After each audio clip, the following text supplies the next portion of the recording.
सूबे में सियासत गरमाने लगी है। चुनाव का समय जैसे जैसे नजदीक आता जा रहा है वैसे वैसे सियासी पार्टियां दांव पेच में जुट गई हैं। जहां सीएम योगी लगातार रैलियों को संबोधित कर रहे हैं तो वहीं सपा प्रमुख अपनी यात्रा का तीसरा चरण निकालने की तैयारी में है। कुल मिलाकर सियासी बिसात बिछ चुकी है और तैयार हो चुका है सियासी अखाड़ा।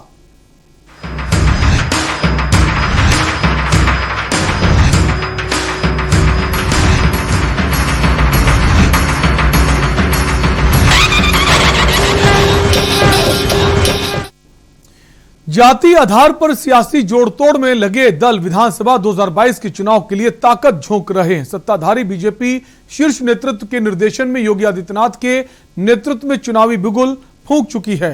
पूर्वांचल में योगी आदित्यनाथ ने ताबड़तोड़ रैलियां कर पश्चिमी उत्तर प्रदेश का रुख तो वहीं प्रियंका गांधी और अखिलेश ने यात्राओं और घोषणाओं से 2022 चुनाव का आगाज किया, जिसके बाद दांव पेच जो है सियासत में तेज हो गए हैं और उठापटक भी तेज हो चुकी है।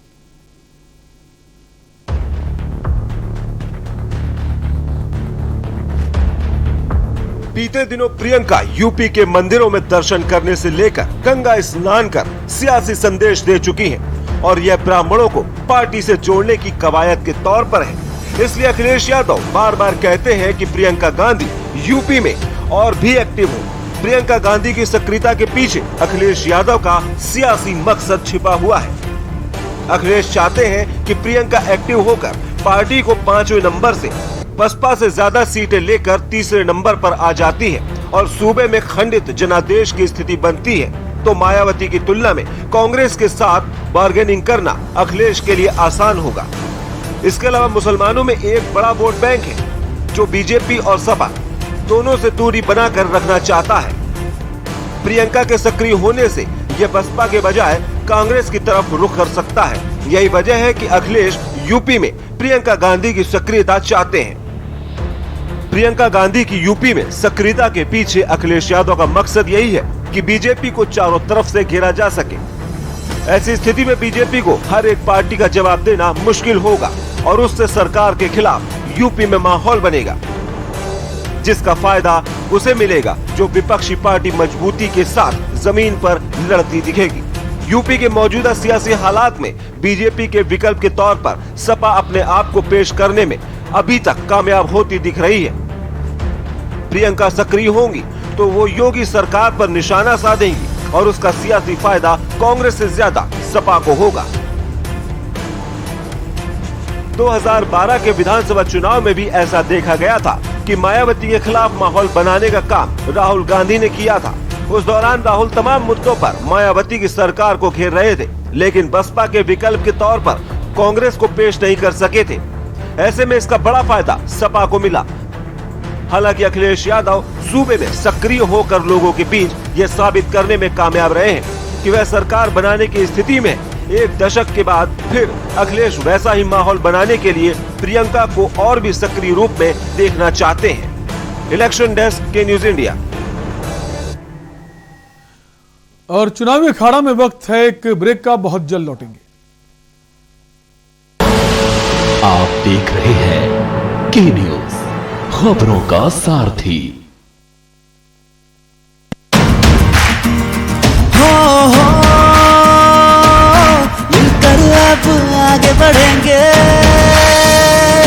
नेतृत्व की जिनमें क्षमता है, इतिहास वही लिखते हैं। जन जन की आंखों में वो उम्मीद को रोशन करते हैं। सबको साथ लेकर चलना धामी सरकार का मकसद है, धामी सरकार का मकसद है।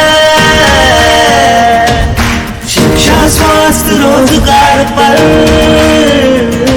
अपनी सरकार का फोकस है, अपनी सरकार का फोकस है। गर्भवती माता, नवजात शिशु का रक्षण हो, कोरोना प्रभावित बच्चों का भी सुनिश्चित पोषण हो।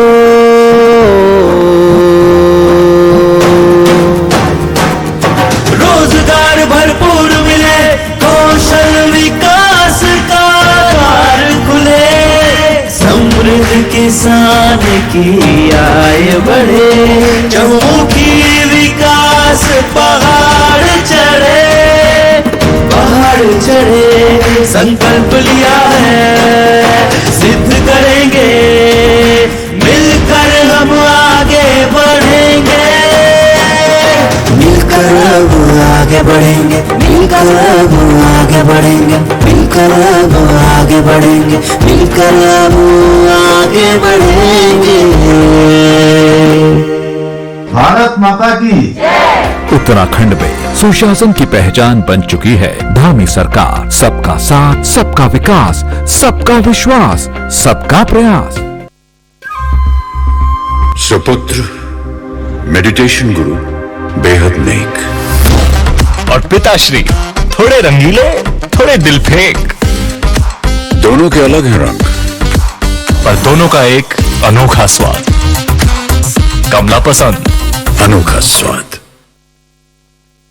और खुशबू में झूम के भाई लेके आए गोल्डी मसाले। गोल्डी मसाले, खुशबू और स्वाद ऐसा तो रिश्तों में गुस्सा कैसा। पर ये दिल है कि चख रहा है उन्हीं अल्फाजों का दूर कितना भी जाओ, इस जुबान से दूर ना जा पाओगे। रुमल बोलो जुबान केसरी। आप देख रहे हैं के न्यूज, खबरों का सारथी। ब्रेक के बाद आपका स्वागत है। आप देख रहे हैं हमारी खास पेशकश चुनावी अखाड़ा। राजनीतिक पार्टियों के बीच शह मात का खेल शुरू हो गया है। सपा सूबे की सत्ता में दोबारा से वापसी के लिए हर संभव कवायद में जुट गई है, तो वहीं बीजेपी रिपीट की तैयारी कर रही है, जबकि कांग्रेस महासचिव प्रियंका गांधी की तेजी किसी से छिपी नहीं है। ऐसे में देखने वाली बात यह है कि सपा प्रमुख अखिलेश यादव प्रियंका के यूपी के राजनीति में सक्रिय रहने देना चाहते हैं। इसके पीछे क्या सियासी गणित है, बताएंगे इलेक्शन रूम में हमारे सहयोगी एंकर इलेक्शन रूम से।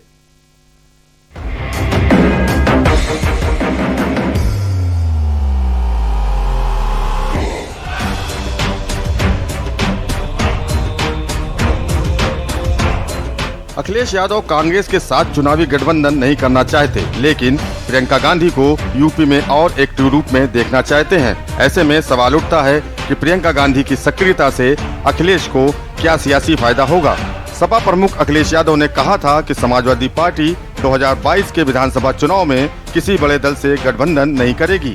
उन्होंने कहा था कि बसपा और कांग्रेस के साथ हमारा अनुभव बेहतर नहीं रहा। ऐसे में सपा ने किसी भी बड़े दल के साथ गठबंधन नहीं करने का फैसला लिया है। पार्टी की कोशिश रहेगी कि कई दल जो हैं जिनसे बातचीत हो रही है या बातचीत हुई है या उन्होंने कभी कभी मदद की है, छोटे दलों से तो एडजस्टमेंट होगा, लेकिन बड़े दलों से कोई गठबंधन नहीं होगा। अब महागठबंधन को जनता ने समर्थन दिया, पूरा समर्थन जनता का उनके साथ था, सीटें भी लगभग जीत गए थे। इतना बड़ा धोखा लोकतंत्र में किसी के साथ नहीं हुआ होगा जितना धोखा भारतीय जनता पार्टी ने वहां के लोगों के साथ किया है और महागठबंधन को बेईमानी से हराया है।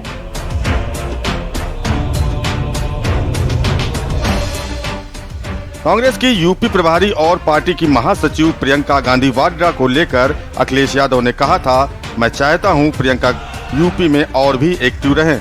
अंत में जनता तय करेगी कि कौन देश का विकास और खुशहाली की राह पर ले जा सकता है। शहरी वोटों पर कांग्रेस के प्रभाव पर उत्तर प्रदेश की राजनीति के जानकार कहते हैं कि प्रियंका गांधी यूपी में लगातार एक्टिव हैं। ऐसे में अखिलेश यादव चाहते हैं कि प्रियंका गांधी के यूपी की सियासत में और भी ज्यादा सक्रिय होने से शहरी और सामान्य वर्ग का वोट बीजेपी से खिसक कर कांग्रेस के साथ जा सकता है।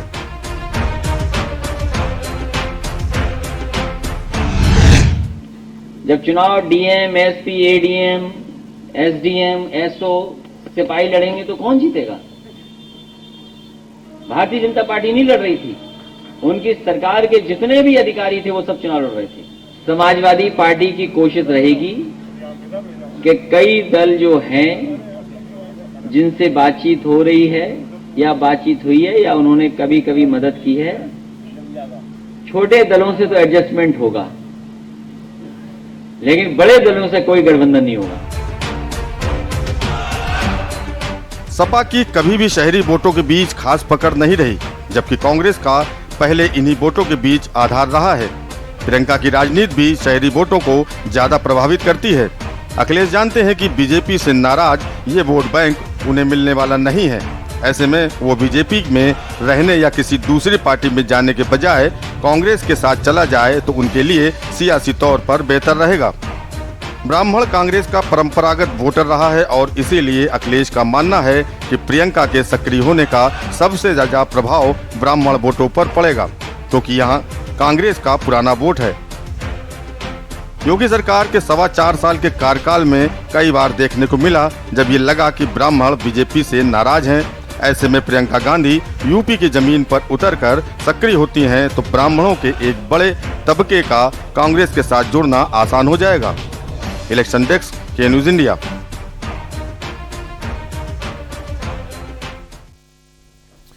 और चुनावी अखाड़ा में वक्त है एक ब्रेक का, जल्द लौटेंगे। आप देख रहे हैं के न्यूज, खबरों का सारथी। सुपुत्र मेडिटेशन गुरु बेहद नेक और पिताश्री थोड़े रंगीले, थोड़े दिल फेंक। दोनों के अलग हैं रंग, पर दोनों का एक अनोखा स्वाद। कमला पसंद, अनोखा स्वाद। उत्तराखंड राज्य की 21वीं वर्षगांठ पर समस्त राज्यवासियों को बधाई। राज्य के चौमुखी विकास के लिए प्रदेश सरकार का विकल्प रहित संकल्प, जिस पर सदैव कार्यरत हैं हम। रोजगार को प्राथमिकता देते हुए लगभग 24,000 रिक्त पदों पर शुरू हुई भर्ती प्रक्रिया। पीएससी के तहत और समूह ग और ख के पदों पर चयन के लिए आयु सीमा में 1 साल की छूट दी गई है और राज्य की विभिन्न प्रतियोगी परीक्षाओं के आवेदन शुल्क को भी हटा दिया गया है। स्वरोजगार योजनाओं से बड़ी संख्या में राज्यवासी हो रहे हैं लाभान्वित। अतिथि शिक्षकों के वेतन, एमबीबीएस इंटर्न के स्टाइपेंड, विद्यार्थियों की छात्रवृत्ति एवं तीलू रोतेली आंगनबाड़ी कार्यकर्त्री पुरस्कार की राशि में भारी वृद्धि और एनडीए, यूपीएससी जैसी लिखित प्रवेश परीक्षाएं पास करने पर प्रोत्साहन राशि की व्यवस्था की गई है। कोविड से लड़ाई में मजबूती से डटे हैं हम। टीकाकरण अभियान को दूरस्थ क्षेत्रों तक पहुंचाकर उत्तराखंड ने समय से पहले 100% पहली डोज का टारगेट पूरा कर दिया है। कोविड-19 से प्रभावित तकरीबन हर वर्ग के लिए लगभग 700 करोड़ रुपए के आर्थिक पैकेज से 16 लाख से अधिक लोग लाभान्वित हो रहे हैं। महामारी से प्रभावित निराश्रित बच्चों के लिए वात्सल्य योजना की सुरक्षा और महिलाओं को मिला मुख्यमंत्री महालक्ष्मी योजना का सहारा। अब आम लोगों की पहुंच में है मुफ्त स्वास्थ्य सुविधाएं। 44 लाख लोगों के बन चुके हैं आयुष्मान कार्ड। निशुल्क जांच योजना के तहत मुफ्त पैथोलॉजिकल टेस्ट की सुविधा भी है। शिक्षा को आसान बनाने के लिए विद्यार्थियों को मुफ्त मोबाइल टैबलेट दिए जा रहे हैं। नई सड़कें, हाईवे, अस्पतालों और कॉलेजों के निर्माण से बदल रहा है उत्तराखंड। जिन विचारों को आधार बनाकर इस पर्वतीय राज्य की स्थापना 21 साल पहले हुई थी, उन्हें पूरा करने के लिए प्रदेश सरकार दृढ़ संकल्पित है। नए इरादे, युवा सरकार, उत्तराखंड सरकार। जुबान के लिए उड़ चला गैरों की ज़मीं पर, खुशबू अपने पन की ढूंढता। दूर कितना भी जाओ, इस जुबान से दूर ना जा पाओगे। रुमल, बोलो जुबान केसरी। और खुशबू में झूम के भाई लेके आए गोल्डी मसाले। गोल्डी मसाले, खुशबू और स्वाद ऐसा तो रिश्तों में गुस्सा कैसा। आप देख रहे हैं के न्यूज, खबरों का सारथी। ब्रेक के बाद आपका स्वागत है। आप देख रहे हैं चुनावी अखाड़ा। मुंबई क्रूज केस के बाद मुंबई की राजनीति गर्म हो गई। शुरुआत में नवाब मलिक और एनसीबी के बीच ये तनातनी थी, मगर अब लड़ाई में महाराष्ट्र के पूर्व मुख्यमंत्री देवेंद्र फडणवीस भी उतर आए हैं। मंगलवार दोपहर को प्रेस कॉन्फ्रेंस कर फडणवीस ने नवाब मलिक पर बहुत संगीन आरोप लगाए हैं। उन्होंने नवाब मलिक के अंडरवर्ल्ड से कनेक्शन का दावा किया। फडणवीस ने नवाब पर जमीन की खरीद फरोख्त में धांधली का भी आरोप लगाया। वहीं फडणवीस पर पलटवार करते हुए नवाब मलिक ने भी थोड़ी देर बाद प्रेस कॉन्फ्रेंस की और अपने ऊपर लगे सभी आरोपों को बेबुनियाद बताया और उल्टा फडणवीस की धमकी जो थी उसको उनको देते हुए कल सुबह 10 बजे हाइड्रोजन बम फोड़ूंगा ऐसा कहा है। ड्रग्स की लड़ाई अंडरवर्ल्ड तक आई। फडणवीस की फुलझड़ी पर नवाब का बम। आरोपों की बमबारी, कौन किस पर होगा भारी। फडणवीस के बम पर कल फोड़ेंगे नवाब हाइड्रोजन बम। किसके जुड़े हैं अंडरवर्ल्ड से तार। दाऊद के साथ किसका है याराना। जमीन बेचने पर किसने की धोखाधड़ी। कौन है ड्रग्स केस का मास्टरमाइंड।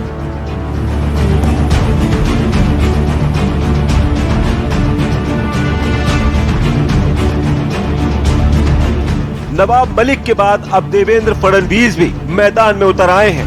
उन्होंने दिवाली से पहले बोला था कि वो दिवाली के बाद बम फोड़ेंगे। मंगलवार को प्रेस कॉन्फ्रेंस करते हुए फडणवीस ने नवाब मलिक के ऊपर बहुत संगीन आरोप लगाए। उन्होंने नवाब मलिक के अंडरवर्ल्ड के साथ कनेक्शन बताए। फडणवीस ने नवाब पर आरोप लगाते हुए कहा कि उन्होंने 1993 बम धमाकों के 2 आरोपियों से कुर्ला इलाके में तकरीबन 3 एकड़ जमीन को खरीदा था। फडणवीस ने बताया कि ये जमीन कौड़ियों के दाम पर नवाब मलिक द्वारा खरीदी गई थी। उन्होंने कहा कि उस समय इन दोनों आरोपियों पर टाडा के तहत मुकदमा चल रहा था। टाडा के आरोपियों के जमीन को सरकार अपने कब्जे में लेती है, ऐसा कानून उस समय था। लिहाजा सवाल ये भी उठता है कि क्या नवाब मलिक ने इस जमीन को सरकारी कब्जे में जाने से बचाने के लिए खरीदा था। फडणवीस ने कहा कि नवाब मलिक और अंडरवर्ल्ड का कनेक्शन काफी पुराना है और इसके 2 किरदार हैं। उन्होंने कहा कि इसमें से पहला किरदार है सरदार शाह वली खान, जो 1993 बम धमाकों का आरोपी है। वो फिलहाल उम्र कैद की सजा काट रहा है। सरदार पर यह आरोप था कि उसने टाइगर मेमन के कहने पर बीएमसी की इमारत और अन्य जगहों पर बम रखने के लिए रेकी की थी। इसके अलावा अल हुसैन बिल्डिंग में जहां टाइगर मेमन रहता था, वहां कार में भी विस्फोट भरने का काम इसी सरदार नाम के व्यक्ति ने किया था। देवेंद्र फडणवीस के अंडरवर्ल्ड लिंक के आरोप पर नवाब मलिक की सफाई आ गई है। उन्होंने कहा कि देवेंद्र फडणवीस ने सच को राई का पहाड़ बनाकर पेश किया है। नवाब मलिक ने यह भी कहा कि देवेंद्र फडणवीस ने कहा था कि दिवाली के बाद बम फोड़ूंगा। बम तो नहीं फूटा, लेकिन अब कल 10 बजे मैं अंडरवर्ल्ड का हाइड्रोजन बम फोड़ूंगा। नवाब मलिक ने देवेंद्र फडणवीस पर भी आरोप लगाए। नवाब मलिक ने कहा कि फडणवीस के सीएम रहते पूरे मुंबई शहर को हॉस्टेज बनाकर रखा था। कहा गया कि अंडरवर्ल्ड का सरगना विदेश में बैठकर बीजेपी सरकार के वक्त उगाही करता था। नवाब मलिक ने अपनी सफाई में कहा कि जिस जमीन का जिक्र हो रहा है वहाँ उनका परिवार पहले से किराएदार था, बाद में उसका मालिकाना हक लिया गया। नवाब मलिक ने कहा जिस जमीन का जिक्र किया गया उस पर कोऑपरेटिव सोसाइटी है जो 1984 में बनी थी। उसे गोवा वाला कंपाउंड नाम से जाना जाता है। वहीं पर हमारा भी गोदाम है जो 30 साल के लिए लीज पर था। अब देखने वाली बात ये होगी कि नवाब मलिक कल फडणवीस के ऊपर क्या बम फोड़ते हैं। किसका बम ज्यादा तेज फटेगा और किसका बम फुस हो जाएगा। क्रूज केस की ये लड़ाई अंडरवर्ल्ड के बाद अब कहां जाके रुकेगी, कौन जीतेगा ड्रग्स की ये जंग, ये सारी बातें जल्द सामने होंगी। इलेक्शन डेस्क के न्यूज इंडिया।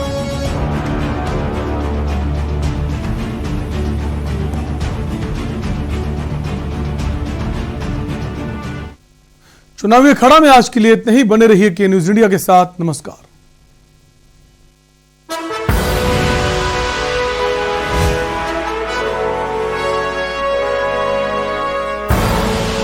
आप देख रहे हैं के न्यूज, खबरों का सारथी। सुपुत्र मेडिटेशन गुरु बेहद नेक। और पिताश्री थोड़े रंगीले, थोड़े दिल फेंक। दोनों के अलग हैं रंग, पर दोनों का एक अनोखा स्वाद। कमला पसंद, अनोखा स्वाद। चमकी विकास में अग्रसर सरकार, जनगण मन के हुए सपने अब साकार। उत्तराखंड में लगभग 22 से 24 हजार रिक्त पद और बैकलॉग के साथ समस्त खाली पद सब पर भर्ती प्रक्रिया शुरू हो चुकी है। अब मिलेगा हमें रोजगार का अधिकार। अब आईएएस, पीसीएस, एनडीए और सीडीएस जैसी परीक्षाओं के लिए हम जैसे जरूरतमंद युवाओं को सरकार द्वारा 50,000 रुपए की एकमुश्त वित्तीय सहायता दी जाएगी। समूह का और खा के पदों के लिए आयु सीमा में 1 वर्ष की छूट दी है। और यही नहीं, मार्च 2022 तक भर्ती परीक्षाओं के लिए लिया जाने वाला शुल्क भी धामी जी ने माफ कर दिया है। राज्य के मेडिकल कॉलेजों में इंटर्न डॉक्टर का स्टाइपेंड 7,500 से बढ़ाकर 17,000 करने के बाद हम उत्तराखंड राज्य सरकार का अभिनंदन करते हैं। युवाओं के संग है हम, उत्तराखंड है हम। खुदी को आजमाया है तो ये अंदाज आया है, खुदी को आजमाया है तो ये अंदाज आया है। तुम में भी मैं हूं, शुद्ध प्लस पान मसाला। स्वाद और खुशबू में झूम के भाई लेके आए गोल्डी मसाले। गोल्डी मसाले, खुशबू और स्वाद ऐसा तो रिश्तों में गुस्सा कैसा। जब पशुओं को मिलेगा प्यार और मिल्को मोर पशु आहार तो दूध बहेगा, मुनाफा बढ़ेगा। मिल्को मोर पशु आहार। उत्तर प्रदेश में हर गरीब का अपने घर का सपना साकार हो रहा है। आदरणीय मुख्यमंत्री योगी आदित्यनाथ जी के अथक प्रयासों और प्रधानमंत्री नरेंद्र मोदी जी की मजबूत इच्छा शक्ति से उत्तर प्रदेश में हर गरीब को खुशियों की चाबी मिल रही है। प्रधानमंत्री नरेंद्र मोदी का सपना 2022 तक देश के हर गरीब का घर हो अपना उत्तर प्रदेश में साकार होता दिख रहा है। शिमले जी बताइए, पहले कहाँ रहती थी आप और अब मकान मिल गया, कैसा मकान मिला है? पहले भी हम यहीं रहते थे और पहले हमारा कच्चा और टूटा पुराना मकान था और अब हमारा पक्का और अच्छा बन गया है, इसलिए अब भी हम यहीं रहते हैं। वाह! यूपी में बीते 4 वर्ष के दौरान ग्रामीण और शहरी क्षेत्रों में 42 लाख से अधिक लाभार्थियों को आवास दिया। ग्रामीण और शहरी क्षेत्र में अब तक 42 लाख से अधिक परिवारों को एक-एक आवास उपलब्ध करवाया है। प्रदेश में गांव